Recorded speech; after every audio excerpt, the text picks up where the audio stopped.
الحمد للہ رب العالمین والصلاة والسلام علی اشرف الانبیاء والمرسلین وعلی آلہ واصحابہ اجمعین اما بعد بسم اللہ الرحمن الرحیم عن ابی ہریرہ رضی اللہ تعالی عنہ قال قال رسول اللہ صلی اللہ علیہ وسلم لا يلج النار رجل بكى من خشية الله حتى يعود اللبن في الضر ولا يجتمع غبار في سبيل الله ودخان جہنم رواہ الترمذی۔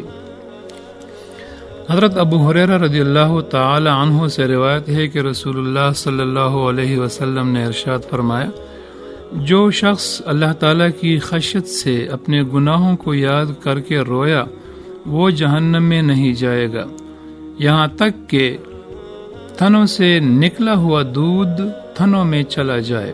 اسی طرح اللہ کے راستے میں جو شخص غبار آلود ہوا وہ اور جہنم کی آگ دونوں جمع نہیں ہو سکتے۔ نبی کریم صلی اللہ علیہ وسلم کے طریق تعلیم و تفہیم میں مثالوں کا حکیمانہ استعمال بکثرت نظر آتا ہے۔ دودھ کا تھنوں میں واپس جانا ناممکن اور محال ہے، اور یہ ایسی بدیہی حقیقت ہے جو بدوی معاشرے میں بچہ بخوبی جانتا ہے۔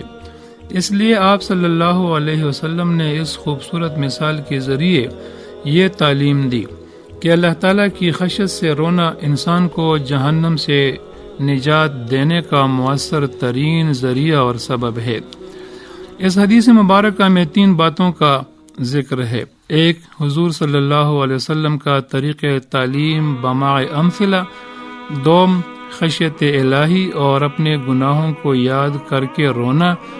3، مجاہد فی سبیل اللہ کا مرتبہ۔ سردار دو جہاں صلی اللہ علیہ وسلم کے طریق تعلیم میں ایک نمایاں خوبی خوبصورت مثالوں کا حکیمانہ استعمال کی کثرت نظر آتی ہے۔ آپ صلی اللہ علیہ وسلم کی محفل میں دیہاتی، شہری، سادہ مزاج، ان پڑھ، تجربہ کار، ذہین اور کن ذہن سبھی آتے۔ آپ صلی اللہ علیہ وسلم مخاطب کی نفسیات اور ذہنی معیار کو خصوصی اہمیت دے کر سمجھاتے۔ سرور کائنات صلی اللہ علیہ وسلم کا اندازی تکلم ویسے بھی اس طرح ہوتا کہ گفتگو آہستہ آہستہ فرماتے، ہر لفظ الگ الگ کر کے تلفظ فرماتے، اور بسا اوقات ایک لفظ یا جملہ کو 3 بار دہراتے تاکہ تمام سامعین اس کو پوری طرح سے سمجھ لیں اور سن لیں اور اس کا مفہوم بھی سمجھ لیں۔ اثناء گفتگو بکثرت تبسم فرماتے۔ امام ترمذی رحمۃ اللہ تعالی علیہ روایت کرتے ہیں کہ حضور صلی اللہ علیہ وسلم بلا ضرورت گفتگو نہیں فرماتے۔ آپ صلی اللہ علیہ وسلم کا سکوت بہت طویل ہوتا، زبان مبارک سے جوامع الکلم صادر ہوتے، نہ ان میں غیر ضروری طوالت ہوتی اور نہ ایسا اختصار ہوتا جس سے کلام کے معانی کو سمجھنا ہی مشکل ہو جائے۔ گفتگو بڑی حسین، دلکش اور جاذب ہوتی۔ سیدنا علی رضی اللہ تعالی عنہ فرماتے ہیں کہ سرکار عالم صلی اللہ علیہ وسلم کے ساتھ ہم ایک نماز جنازہ میں شریک ہوئے۔ آپ صلی اللہ علیہ وسلم کے دست مبارک میں ایک لکڑی تھی۔ آپ صلی اللہ علیہ وسلم مٹی کو اس سے اوپر نیچے کرتے رہے۔ فرمایا، تم میں سے ایسا کوئی شخص نہیں ہے جس کے جنتی اور دوزخی ہونے کے بارے میں فیصلہ نہ کیا گیا ہو۔ دوران کلام اگر کوئی تعجب کی بات ہوتی تو آپ صلی اللہ علیہ وسلم اپنے ہاتھ مبارک کو حرکت دیتے، جب اشارہ فرماتے تو اپنے ہاتھ کی ہتھیلی کے ساتھ اشارہ فرماتے، جب حیرت کا اظہار کرتے تو اس کو الٹا کر دیتے اور اپنے دائیں ہاتھ کے انگوٹھے سے بائیں ہاتھ کی ہتھیلی کو ضرب لگاتے۔ ہادی برحق صلی اللہ علیہ وسلم اپنے صحابہ کو دوران وعظ مثالوں سے سمجھاتے۔ حضرت ابی سعید خدری رضی اللہ تعالیٰ عنہ سے روایت ہے کہ ایک دن حضور صلی اللہ علیہ وسلم نے ایک ٹہنی زمین میں گاڑ دی، پھر اس کے ایک طرف ایک اور ٹہنی گاڑ دی، پھر دوسری طرف بہت دور تیسری ٹہنی گاڑ دی۔ پوچھا، تم سمجھتے ہو یہ کیا ہے؟ سب نے عرض کیا اللہ اور اس کے رسول صلی اللہ علیہ وسلم بہتر جانتے ہیں۔ حضور صلی اللہ علیہ وسلم نے درمیان والی ٹہنی کو اشارہ کر کے فرمایا یہ انسان ہے، اور دائیں ہاتھ والی ٹہنی جو قریب تھی فرمایا یہ اس کی موت ہے، بائیں ہاتھ والی ٹہنی اس کی امید ہے۔ پھر انسان اپنی امیدوں کو بر لانے کے لیے کوشش کرتا ہے کہ راستے میں موت کی ٹہنی آ جاتی ہے اور اس کے سارے منصوبے دھرے کے درے رہ جاتے ہیں۔ حضرت ابو ذر غفاری رضی اللہ تعالیٰ عنہ نبی کریم صلی اللہ علیہ وسلم کے ساتھ سردیوں کے موسم میں جا رہے تھے۔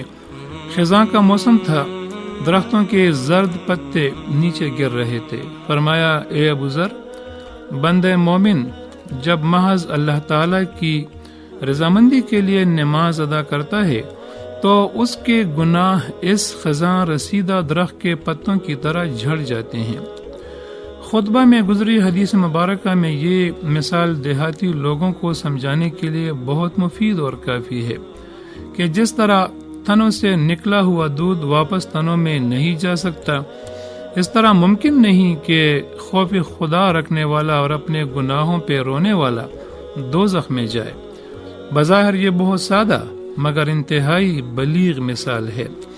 خشیت الہی دل میں ہونے سے ہی انسان خاکسار بن جاتا ہے اور اللہ تعالیٰ کے سامنے معترف بقصور ہو کر گڑ گڑاتا ہے۔ اشک ریزی سے جو ندامت کے آنسو ہوتے ہیں اس کے گناہ دھل جاتے ہیں۔ سنن نسائی میں ایک روایت کے مطابق حضور صلی اللہ علیہ وسلم نماز پڑھتے ہوئے رو رہے تھے اور سینے مبارک سے ایسی آواز آ رہی تھی جس طرح ہانڈی کے ابلتے ہوئے آواز آتی ہے۔ حضرت ابن عباس رضی اللہ تعالیٰ عنہ سے روایت ہے کہ یمن کا ایک وفد بارگاہ رسالت میں حاضر ہوا تو انہوں نے التجا کی کہ ہمیں وہ کلام پاک سنائیں جو آپ پر نازل کیا گیا ہے۔ رحمت عالم صلی اللہ علیہ وسلم نے سورہ الصافات کی تلاوت شروع کی۔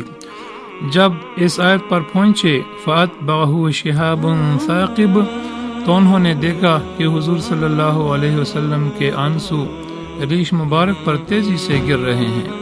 انہوں نے عرض کیا کیا آپ اس ذات اقدس کے خوف سے رو رہے ہیں جس نے آپ کو ہادی انس و جن بنا کر مبعوث فرمایا ہے؟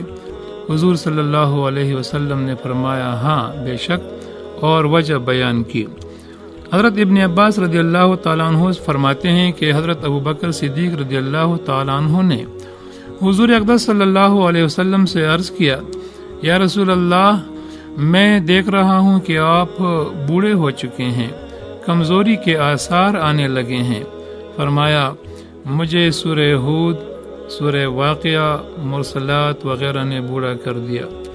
سورہ مزمل کی آیت ان لدینا انکالا وجحیما ایک قاری سے سن کر آپ صلی اللہ علیہ وسلم بے ہوش ہو گئے۔ آیت کا مطلب ہے ہمارے ہاں بیڑیاں اور دوزخ ہیں۔ حدیث مبارکہ میں مجاہد فی سبیل اللہ کا تذکرہ بھی ہے۔ دینی اصطلاح میں اس سے مراد وہ کوشش ہے جو دین کی حفاظت، فروغ، اعلاء کلمت اللہ اور امت مسلمہ کے دفاع کے لیے کی جائے۔ حدیث مبارکہ میں یہ بھی ہے کہ جس کے قدم جہاد میں فی سبیل اللہ میں غبارآلود ہو جائیں اس پر جہنم کی آگ حرام ہے۔ یہ مجاہد فی سبیل اللہ کی فضیلت ہے۔ میدان جنگ میں مسلمان فوج کے لیے ایک دن رات کا پہرا دینا دنیا و ما فیہا سے بہتر ہے۔ حق و باطل کی کشمکش میں وہ مقام بھی آ جاتا ہے جب طاغوتی قوتیں حق کا راستہ روکنے اور اسے مٹانے کے لیے سرد جنگ سے آگے بڑھ کر کھلی جنگ پر اتر آتی ہیں، اور مسلمانوں کو ملی تحفظ اور بقائے دین کے لیے ان سے ٹکرانا پڑتا ہے، اور اہل اسلام ایسے موقع پر جان و مال اور عزت و آبرو سب کچھ قربان کر دیتے ہیں۔ مسلمان ممالک اور اسلامی معاشرے کو غیر مسلموں کے تسلط سے محفوظ رکھنے کے سلسلے میں کی جانے والی ہر کوشش جہاد ہے، اور اس میں مصروف رہنے والے مجاہدین ہیں۔ اللہ تعالی ہمیں قرآن و سنت پر عمل کرنے کی توفیق عطا فرمائے۔ آمین یا رب العالمین۔